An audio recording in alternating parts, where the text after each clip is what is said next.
Profetas e Reis, capítulo 16. A queda da casa de Acabe. A má influência que desde o início Jezabel havia exercido sobre Acabe continuou durante os últimos anos de sua vida e deu frutos em obras de vergonha e violência, tais como raramente têm sido igualadas na história sacra. Ninguém fora como Acabe, que se vendera para fazer o que era mal aos olhos do Senhor, porque Jezabel, sua mulher, o incitava.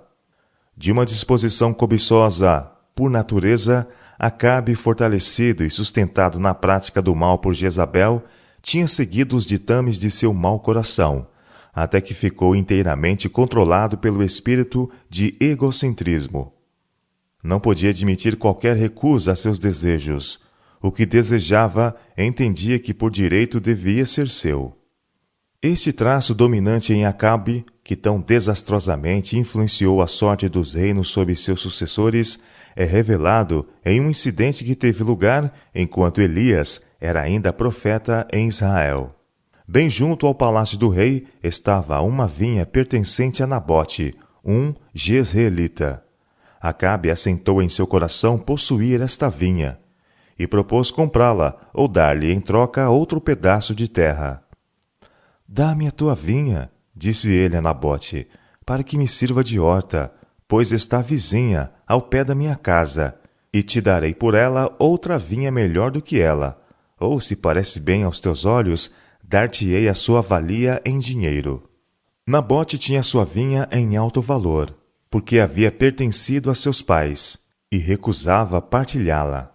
Guarda-me o Senhor, disse ele a Acabe, de que eu te dê a herança de meus pais. De acordo com o código levítico, nenhuma terra devia ser transferida permanentemente por venda ou troca. Os filhos de Israel se chegarão cada um à herança da tribo de seus pais. Números capítulo 36, verso 7. A recusa de Nabote fez adoecer o monarca egoísta. Acabe veio desgostoso e indignado à sua casa, por causa da palavra que Nabote, o jezreelita, lhe falara.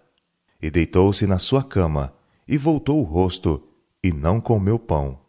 Jezabel, informada logo dos pormenores, indignando-se de que alguém recusasse o pedido do rei, assegurou a Acabe que ele não precisava mais estar triste. Governas tu agora no reino de Israel? Disse ela. Levanta-te, come pão, e alegre-se o teu coração. Eu te darei a vinha de Nabote, o jezreelita. Acabe não cuidou dos meios pelos quais sua esposa poderia conseguir o desejado objeto, e Jezabel imediatamente deu curso a seu ímpio propósito.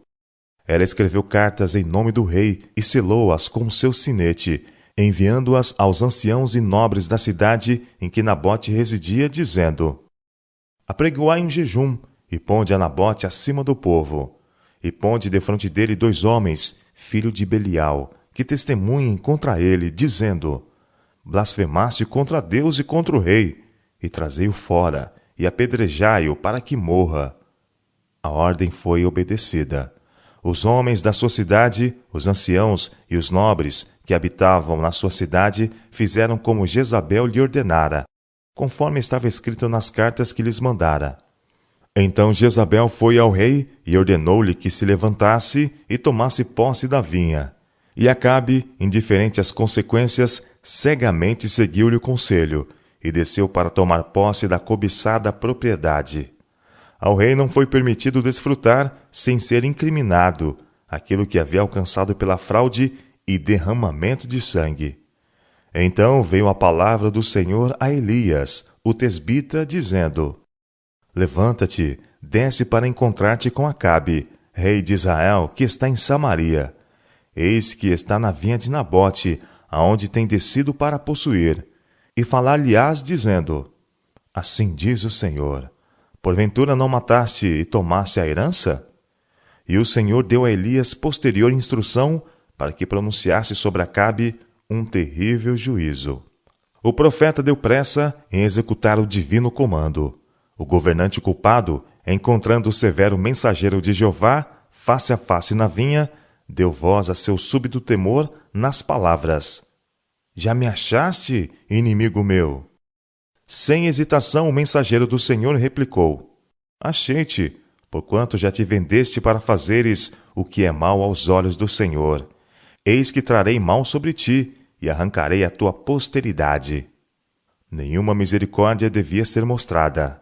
A casa de Acabe devia ser totalmente destruída, como a casa de Jeroboão, filho de Nebate, e como a casa de Baasa, filho de Aias, declarou o Senhor por intermédio de seu servo. Por causa da provocação com que me provocaste e fizeste pecar a Israel. E a respeito de Jezabel, o Senhor declarou: Os cães comerão a Jezabel, junto ao antemuro de Jezreel. Aquele que de Acabe morrer na cidade, os cães o comerão, e o que morrer no campo, as aves do céu comerão. Quando o rei ouviu esta assustadora mensagem, rasgou seus vestidos, e cobriu a sua carne de saco, e jejuou, e jazia em saco, e andava mansamente. Então veio a palavra do Senhor a Elias, o tesbita, dizendo: Não viste que Acabe se humilha perante mim? Porquanto, pois, se humilha perante mim, não trarei este mal nos seus dias, mas nos dias de seu filho trarei este mal sobre a sua casa. Foi menos de 3 anos mais tarde que o rei Acabe encontrou a morte às mãos dos sírios. Acasias, seu sucessor, fez o que era mal aos olhos do Senhor, porque andou no caminho de seu pai, como também no caminho de sua mãe, e no caminho de Jeroboão. E serviu a Baal, e se inclinou diante dele, e indignou ao Senhor Deus de Israel, como seu pai Acabe tinha feito.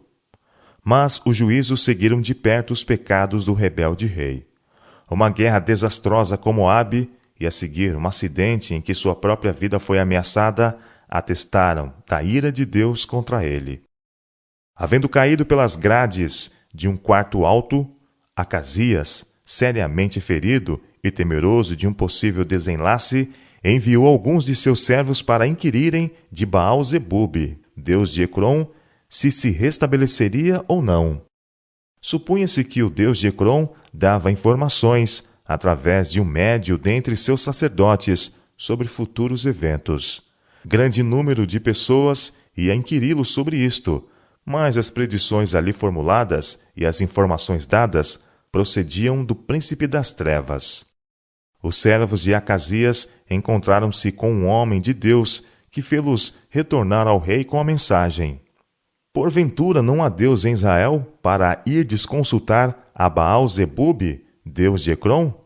E por isso assim diz o Senhor: Da cama a que subiste não descerás, mas sem falta morrerás. Havendo dado a sua mensagem, o profeta partiu. Os admirados servos voltaram depressa ao rei e repetiram as palavras do homem de Deus. O rei inquiriu: Qual era o traje do homem que vos veio ao encontro e vos falou estas palavras? Eles responderam: Era um homem vestido de pelos e com os lombos cingidos de um cinto de couro. É Elias, o tesbita, exclamou Acasias. Ele sabia que se o desconhecido a quem seus mensageiros tinham encontrado fosse de fato Elias, as palavras de condenação pronunciadas seguramente se cumpririam. Ansioso por obstar, se possível, o ameaçado juízo, ele determinou mandar vir o profeta.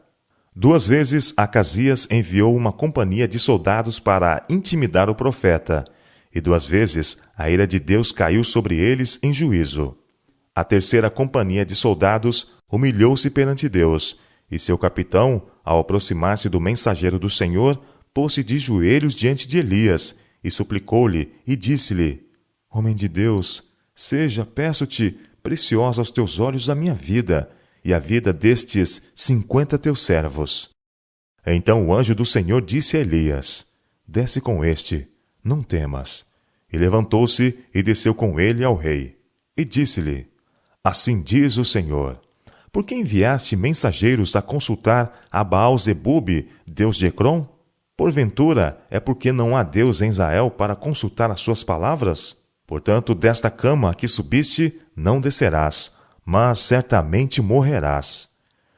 Durante o reinado de seu pai, Acasias tinha testemunhado as maravilhosas obras do Altíssimo. Ele vira as terríveis evidências que Deus havia dado ao apostatado Israel, da maneira como ele trata os que põem de lado obrigatórios reclamos de sua lei. Acasias tinha agido como se essas terríveis realidades fossem apenas tolas histórias. Em vez de humilhar seu coração perante o Senhor, ele havia seguido após Baal, e afinal tinha arriscado sobre isto seu mais ousado ato de impiedade. Rebelde e não disposto a arrepender-se, Acasias morreu, conforme a palavra do Senhor, que Elias falara. A história do pecado do rei Acasias e sua punição traz em si uma advertência que ninguém pode subestimar impunemente. Homens de hoje podem não prestar homenagem a deuses pagãos, contudo, milhares estão adorando no altar de Satanás, tão verdadeiramente como fizera o rei de Israel. O espírito de idolatria predomina no mundo hoje, embora sob a influência de ciência e educação tenha assumido formas mais refinadas e atrativas que nos dias em que Acasias procurou Deus de Ecrom. Cada dia acrescenta suas lastimáveis evidências de que a fé na segura palavra da profecia está em declínio e que em seu lugar superstições e satânicos sortilégios estão cativando a mente de muitos. Hoje, os mistérios do culto pagão são substituídos pelas sessões e associações secretas, ocultismos e maravilhas dos médios espíritas. As revelações desses médios são avidamente recebidas por milhares que se recusam a aceitar a luz através da palavra de Deus ou de seu espírito. Crentes no espiritismo podem falar com desdém dos mágicos do passado, mas o grande enganador ri triunfante ao se renderem eles às suas artes sob uma forma diferente. Há muitos que se horrorizam ante o pensamento de consultar médiuns espíritas, mas são atraídos por formas mais agradáveis de espiritismo. Outros são levados ao extravio pelos ensinamentos da ciência cristã e pelo misticismo da teosofia e outras religiões orientais. Os apóstolos de quase todas as formas de espiritismo sustentam possuir poder para curar. Eles atribuem esse poder à eletricidade, ao magnetismo, ao assim chamados remédios de simpatia, ou a forças latentes contidas na mente do homem. E não são poucos, mesmo neste século cristão, os que vão a esses curandeiros, em vez de confiar no poder do Deus vivo e na habilidade de médicos bem qualificados. A mãe, vigiando junto ao leito de seu filhinho enfermo, exclama: "Nada mais posso fazer. Não há médico que tenha poder para restaurar meu filho?" Falam-lhe das maravilhosas curas realizadas por algum curandeiro, clarividente ou magnetizador, e ela lhe confia seu ente querido, colocando-o nas mãos de Satanás tão verdadeiramente como se ele estivesse ao seu lado. Em muitos casos, a vida futura da criança é controlada por um poder satânico que parece impossível quebrar. Deus tinha motivos para desgostar-se ante a impiedade de Acasias. Que não havia ele feito para conquistar o coração do povo de Israel e inspirar-lhes confiança em si? Durante séculos ele estivera dando a seu povo manifestações de bondade e amor nunca igualados. Desde o início, mostrara que tinha suas delícias com os filhos dos homens. Provérbios, capítulo 8, verso 31. Fora um auxílio sempre presente a todos os que o buscavam em sinceridade. Contudo, o rei de Israel, desviando-se agora de Deus para suplicar ajuda ao pior inimigo de seu povo, proclamava aos pagãos que tinha mais confiança nos seus ídolos do que no Deus do céu. De igual maneira, homens e mulheres desonram-no quando tornam da fonte de força e sabedoria para solicitar auxílio ou conselho dos poderes das trevas. Se a ira de Deus foi acesa pelo ato de Acasias, como considera ele os que, tendo ainda maior luz, escolhem adotar uma conduta semelhante? Os que se entregam aos sortilégios de Satanás podem presumir de grandes benefícios recebidos. Mas prova isto que sua conduta é sábia ou prudente? Como seria se a vida fosse prolongada? Se vantagens temporais fossem concedidas? Valerá a pena, no fim, haver desrespeitado a vontade de Deus? Tais lucros aparentes provar-se-ão no final uma perda irreparável. Não podemos derribar impunemente uma única barreira que Deus tenha erigido para guardar seu povo do poder de Satanás. Como Acasias não tivesse filhos, foi sucedido por Jorão, seu irmão, o qual reinou as 10 tribos por 12 anos. Durante esses anos, sua mãe, Jezabel, ainda viveu e continuou a exercer sua má influência sobre os negócios da nação. Costumes idólatras eram ainda praticados por muitos dentre o povo. O próprio Jorão fez o que era mal aos olhos do Senhor, porém não como seu pai, nem como sua mãe, porque tirou a estátua de Baal que seu pai fizera. Contudo, aderiu aos pecados de Jeroboão, filho de Nebate, que fizera pecar a Israel, nem se apartou deles. 2 Reis, capítulo 3, versos 2 e 3. Foi durante o reinado de Jorão sobre Israel que Josafá morreu, e seu filho, chamado Jeorão, subiu ao trono do reino de Judá. Por seu casamento com a filha de Acabe e Jezabel, Jeorão de Judá estava intimamente associado com o rei de Israel, e em seu reinado seguiu após Baal, como fazia a casa de Acabe. Também fez altos nos montes de Judá, e fez com que se corrompessem os moradores de Jerusalém, e até a Judá impeliu a isso. 2 Crônicas, capítulo 21, versos 6 e 11. Ao rei de Judá não foi permitido continuar com sua terrível apostasia sem reprovação. O profeta Elias não havia ainda sido trasladado, e ele não podia permanecer em silêncio enquanto o reino de Judá estava seguindo o mesmo curso que tinha levado o reino do norte à beira da ruína. O profeta enviou a Jeorão, de Judá, uma comunicação escrita, em que o ímpio rei leu as terríveis palavras. Assim diz o Senhor, Deus de Davi teu pai, porquanto não andaste nos caminhos de Josafá teu pai, e nos caminhos de Asa, rei de Judá, mas andaste nos caminhos dos reis de Israel, e fizeste corromper a Judá e aos moradores de Jerusalém, segundo a corrupção da casa de Acabe, e também mataste a teus irmãos da casa de teu pai, melhores do que tu. Eis que o Senhor ferirá com grande flagelo o teu trono, e a teus filhos, e as tuas mulheres, e a todas as tuas fazendas. Tu também terás uma grande enfermidade. Em cumprimento desta profecia, despertou o Senhor contra Jeorão o espírito dos filisteus e dos arábios, que estão da banda dos etíopes. Estes subiram a Judá e deram sobre ela, e levaram toda a fazenda que se achou na casa do rei, como também a seus filhos e as suas mulheres. De modo que lhe não deixaram filhos, senão a Jeoacás, o mais moço de seus filhos. E depois de tudo isto, o Senhor o feriu nas suas entranhas, com uma enfermidade incurável.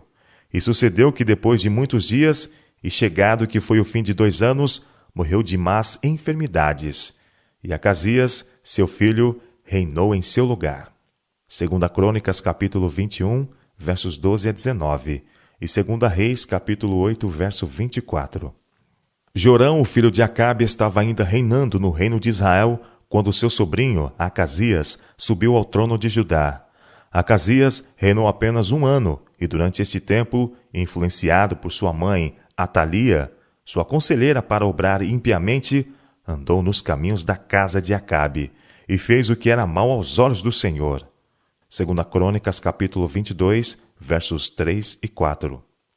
Jezabel, sua avó, vivia ainda, e ele se aliou ousadamente com Jorão de Israel, seu tio. Acasias de Judá logo encontrou um trágico fim. Os membros sobreviventes da casa de Acabe foram, sem dúvida, seus conselheiros depois da morte de seu pai, para sua perdição. Enquanto Acasias estava em visita a seu tio em Jezreel, o profeta Eliseu foi divinamente dirigido para que enviasse um dos filhos dos profetas a Ramote-Gileade, a fim de ungir a Jeú como rei de Israel. As forças combinadas de Judá e Israel estavam, nessa ocasião, empenhadas numa campanha militar contra os sírios de Ramote-Gileade. Jorão havia sido ferido em combate e retornara a Jezreel, deixando Jeú no comando dos exércitos reais. Ao ungir Jeú, o mensageiro de Eliseu declarou: Ungi-te rei sobre o povo do Senhor, sobre Israel. E então solenemente pôs sobre Jeú uma especial comissão do céu, e ferirás a casa de Acabe, teu senhor. o Senhor declarou por intermédio de seu mensageiro: para que eu vingue o sangue de meus servos, os profetas, e o sangue de todos os servos do Senhor da mão de Jezabel, e toda a casa de Acabe perecerá. 2 Reis capítulo 9, versos 6 a 8. Depois de haver sido proclamado rei pelo exército, Jeú dirigiu-se apressadamente para Jezreel, onde deu início à obra de execução de todos aqueles que deliberadamente haviam escolhido prosseguir no pecado e levar outros a pecar. Jorão, de Israel, Acasias, de Judá, e Jezabel, a rainha-mãe, todos os restantes da casa de Acabe em Jezreel, como também a todos os seus grandes e os seus conhecidos e os seus sacerdotes, foram mortos. Todos os profetas de Baal, todos os seus servos e todos os seus sacerdotes que habitavam no centro do culto a Baal, próximo de Samaria, foram passados à espada. As imagens idólatras foram quebradas e queimadas, e o templo de Baal foi feito em ruínas. E assim Jeú destruiu a Baal de Israel. 2 Reis capítulo 10, verso 11, 19 e 28. Notícias desta execução geral chegaram até Atalia, filha de Jezabel, que ainda ocupava uma posição de autoridade no reino de Judá. Quando ela viu que seu filho, o rei de Judá, era morto, levantou-se e destruiu toda a descendência real. Nesse terrível massacre, todos os descendentes de Davi, que eram elegíveis ao trono, foram destruídos, salvo uma criança de nome Joás, a quem a esposa de Joiada, o sumo sacerdote, escondeu nas recâmaras do templo. Durante 6 anos, a criança permaneceu ali, escondida, enquanto Atalia reinava sobre a terra. 2 Reis capítulo 10, versos 11, 19 e 28. No fim deste tempo, os levitas e todo o Judá uniram-se com Joiada, o sumo sacerdote, para coroar e ungir o pequeno Joiás, aclamando o rei. E bateram as mãos e disseram: Viva o rei! 2 Reis capítulo 11, verso 12. Ouvindo, pois, Atalia a voz do povo que corria para louvar o rei, veio ao povo à casa do Senhor. E olhou, e eis que o rei estava junto à coluna, conforme o costume, e os capitães e as trombetas junto ao rei, e todo o povo da terra estava alegre, e tocava as trombetas. Então Atalia rasgou seus vestidos e clamou: Traição! Traição! 2 Reis capítulo 11, verso 14. Mas Joiada ordenou a seus oficiais que a aprisionassem, e seus seguidores, e os tirassem para fora do templo, ao lugar da execução, onde deviam ser mortos. Assim pereceu o último membro da casa de Acabe. O terrível mal que se produzira através de sua aliança com Jezabel continuou até que o último de seus descendentes foi destruído. Mesmo na terra de Judá, onde a adoração ao Deus verdadeiro jamais havia sido posta de lado, Atalia foi bem-sucedida em seduzir a muitos. Imediatamente após a execução da impenitente rainha, todo o povo da terra entrou na casa de Baal e a derribaram, como também os seus altares, e as suas imagens totalmente quebraram. E a Matã, sacerdote de Baal, mataram perante os altares. 2 Reis capítulo 11, verso 18. Seguiu-se uma reforma. Os que tomaram parte na aclamação de Joás como rei tinham se concertado solenemente que seriam o povo do Senhor. E agora que a maléfica influência da filha de Jezabel tinha sido removida do reino de Judá, e os sacerdotes de Baal haviam sido mortos e seu templo destruído, todo o povo da terra se alegrou, e a cidade repousou. 2 Crônicas capítulo 26, versos 13 e 21.